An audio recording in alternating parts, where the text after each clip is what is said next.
I have a slightly weird GBA game, a surprisingly not terrible one for what it is. Today we're playing Guilty Gear X Advance Edition, which, well, as the name implies, is a port of Guilty Gear X, the arcade game, which is pretty good. It's the second game in the Guilty Gear series, and as is the case with most games in that series, is extremely fucking jank and very strange, but, well, it's much more polished than the first game, let's just say that. And for a port, this game is actually surprisingly pretty decent. And it has some very interesting, unique features that were not only in no other version of this game, but just nowhere else in the Guilty Gear series in general. There's some interesting stuff here. So I guess let's just play as, fuck it, let's just play as Faust. My usual.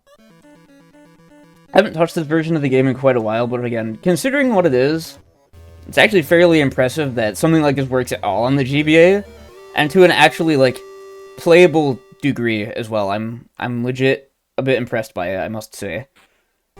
First off, I gotta remember what the fuck the controls are, because there's something weird. Let's see, punch, heavy, flash kick, okay, not my usual control scheme. Actually, you know what, give me a second, there we go, yes, button config, of course, thank god. Yeah, there's I don't know why there's a 3-button mode. I don't really know exactly what that actually does, but the controls work pretty fine in this game, considering that Guilty Gear X is already a 4-button game, and, you know, the GBA is a 4-button console, so it actually works out. As you can see, all the characters, like, they're all here. All their movesets are here. The game likes to slow down sometimes like that. The mechanics are here as well. Of course, you can Roman cancel, you can do air combos. For what this is, like I said, this is actually a surprisingly decent way to play it. It has multiplayer as well, but it's on a GBA with a link cable, so I imagine it would not be unlikely for you to just end up accidentally, like, fudging the connection while trying to do a combo or something janky like that happens. Oh man, I dropped my combo. I'm a fucking noob. I'll never go to EVO if I can't be good at Guilty Gear X Advance.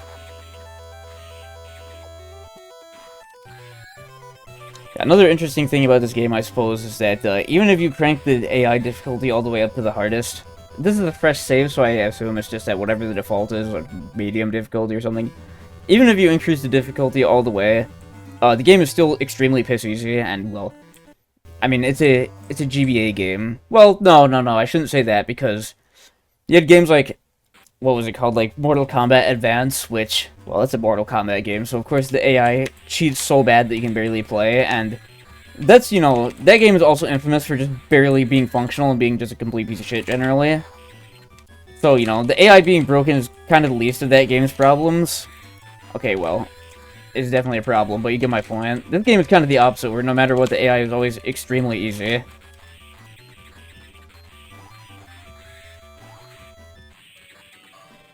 Again, you can actually almost kind of do real combos in this game. It's impressive. And, of course, there is a bunch of animation frames and voice lines that are noticeably missing, but all the character special moves are here. Pretty much everybody is basically just how they are in the original game, except for, well, whenever I go back and pick another character, I'll have to show Zato, because he did not translate very well to this, let's just say that. Oh my god. And, not all the music in this game is that good, although some of it is pretty serviceable renditions of the Guilty Gear X soundtrack, I suppose. I'm not sure if this is one of those songs. What is this symphony blessing my eardrums right now? Look at that. Item toss super into 4 mini Fausts in a row. Just great. Yeah, if, I suppose, like I said, if you have a GBA in, like, the early to mid-2000s, and you absolutely desperately needed some kind of way to play Guilty Gear portably, then, well, this is a way to do it that has enough content that you could play it for, like, an hour or two before you get bored, as opposed to, like, for 20 minutes. That's about enough of this. Let's see what other modes are in this game.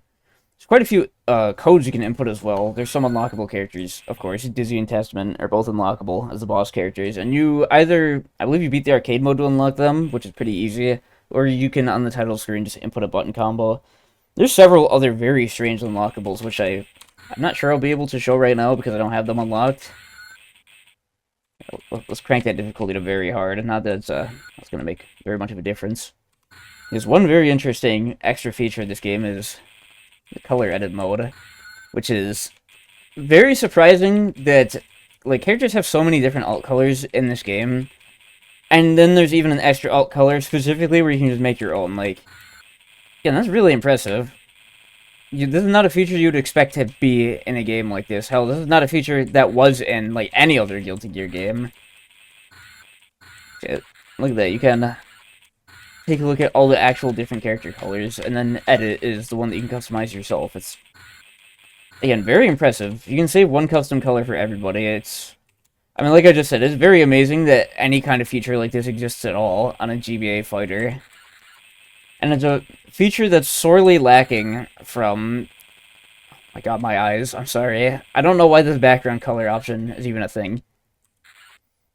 But yeah, this is a feature that is sorely lacking from any other Guilty Gear game. A color edit mode would be pretty genius for any of them, but curiously enough, it's not here. Anyway, some other modes. We have Tag Match. I'm gonna have to remember what the hell the input for it actually is, but... Again, another feature that hasn't really been in any other Guilty Gear games is you can do a 2-on-2 match where you can actually tag in and out characters, kind of like...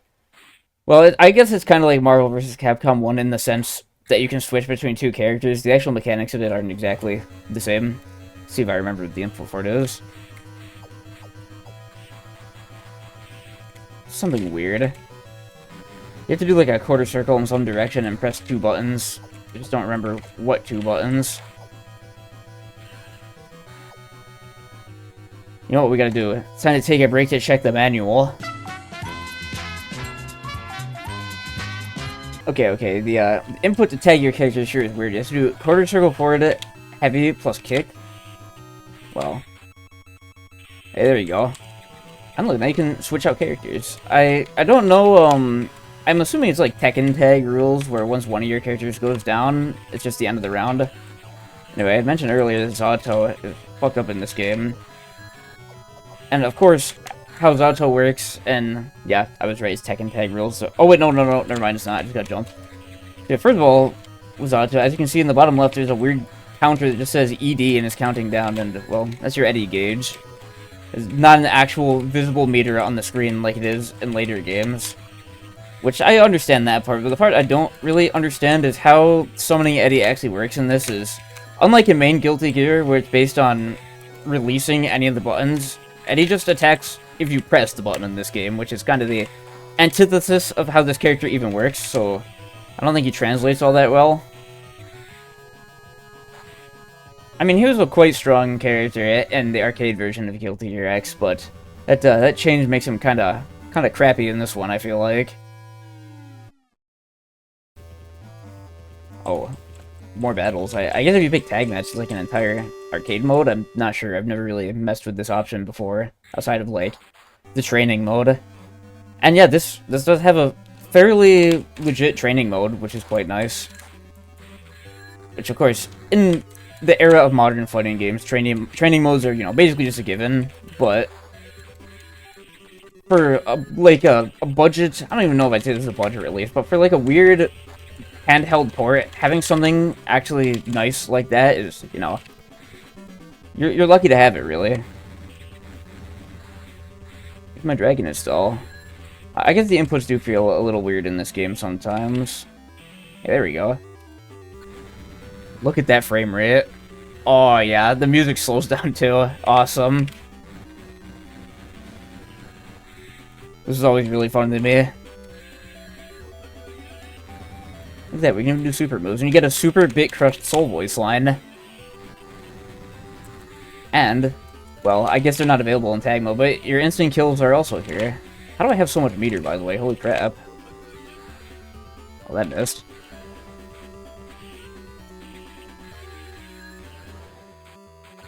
There we go.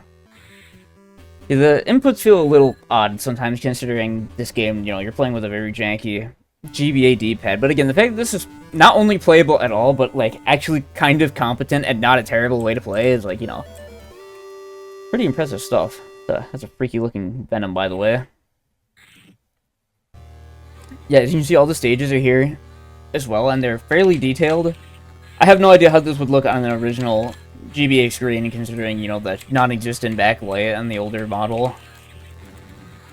Look at that dust combo, holy crap. I'm amazed they even managed to keep stuff like that, the huge, like, crazy screen effect when you do a dust launch. You fly so fucking far and so fast when you dust launch someone in this game. It's so difficult to keep up with, but it's pretty funny. Look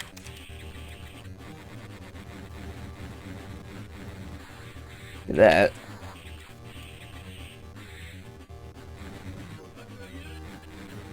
Yeah, I don't know why you have so much meter here. It only costs a third of your meter instead of a half. Do a super. That's strange.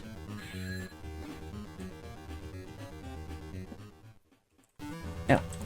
Oh. Oh, that's really cool. I didn't know that. There's like, if you have specific teams, your characters will actually have unique win quotes where they talk to each other. That's cool.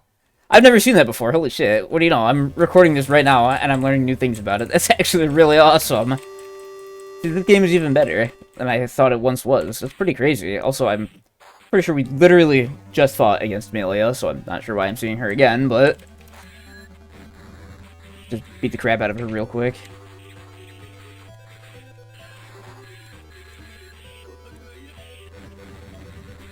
See, this is another game. Melia was certainly very top tier in Guilty Gear X. She was very strong, but I have no idea if she's as strong in this strange little version of the game.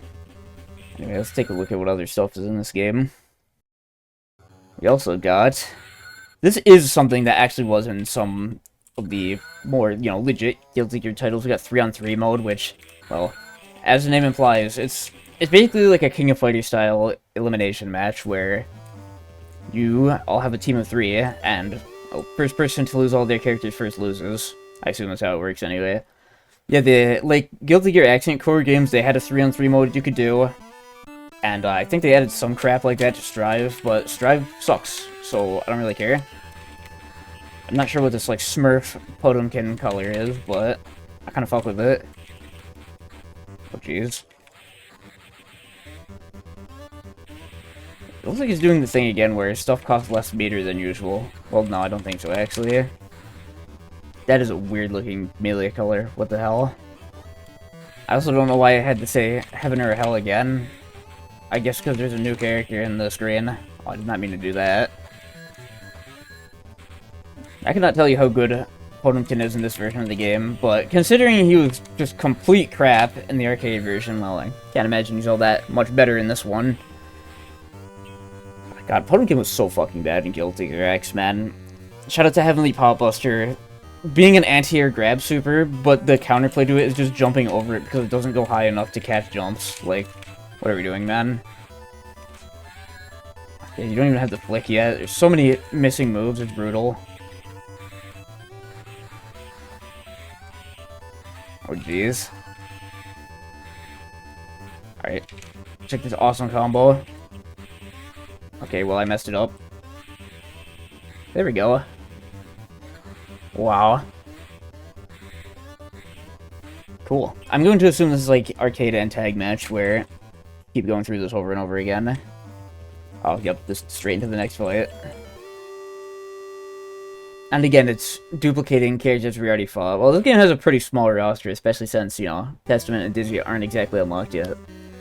There's something else interesting about this game that I can't actually show right now, but there are, in fact, EX characters in this game, which is also a thing in the console versions, but the fact that, like, a game like this managed to cram in an EX version of every single character is very impressive. There's also an unlockable Guilty Gear mode where I think even the characters who weren't in the original Guilty Gear have their moveset modified to more resemble that game. That even includes some interesting stuff, like Potemkin will get his old super back, like Nitro Hook or whatever the hell it was called. I don't remember what his super was called in that game. The big-ass punch that just goes halfway across the screen. And they actually, like, edited the sprites used in the original and, like, you know, crushed them down to GBA size to include here. It's some pretty interesting stuff, actually. There's some other really weird shit, like Soul gets some kind of super where you can, like, turn the opponent into a time bomb, and after, like, a countdown, they just, like, explode or something. It's really interesting. Yeah, this is a surprisingly competent little port.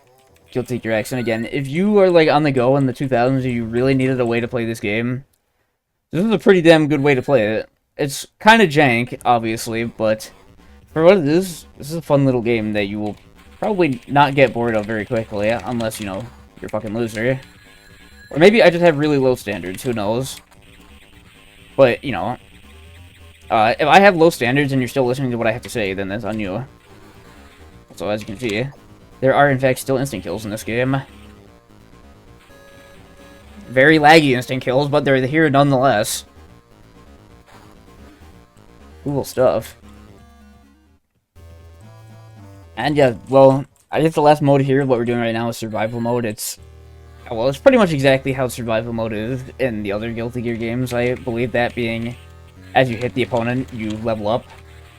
It's as you hit the opponent, or as you, like, actually win the round in this one. No, it's as you hit them. You can see my level in the top left is going up.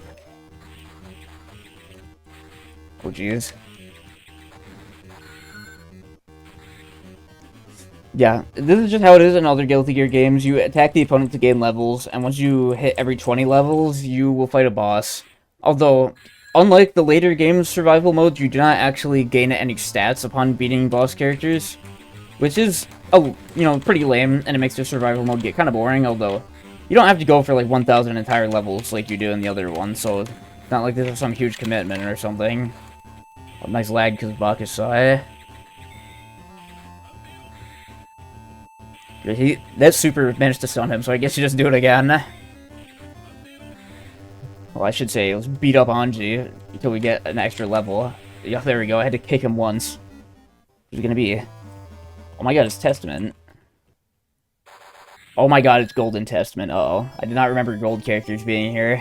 Nah, it's okay, we'll be fine. Oh jeez. He appears to have infinite meter, that's awesome.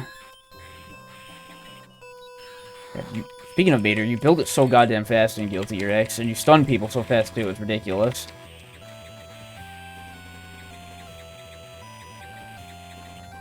How is he stunned from that? That's what I'm talking about.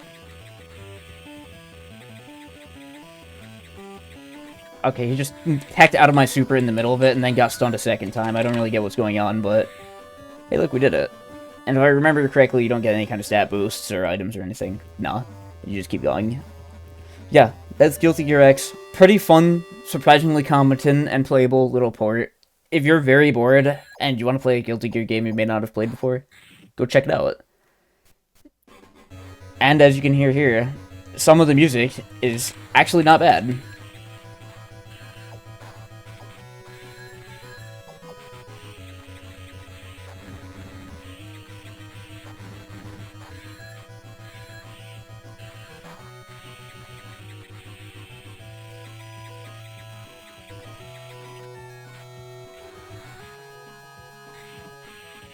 Okay, no, for real. That's it. That's Guilty Gear X. Thanks for watching the video, and I'll see you whenever I make another one.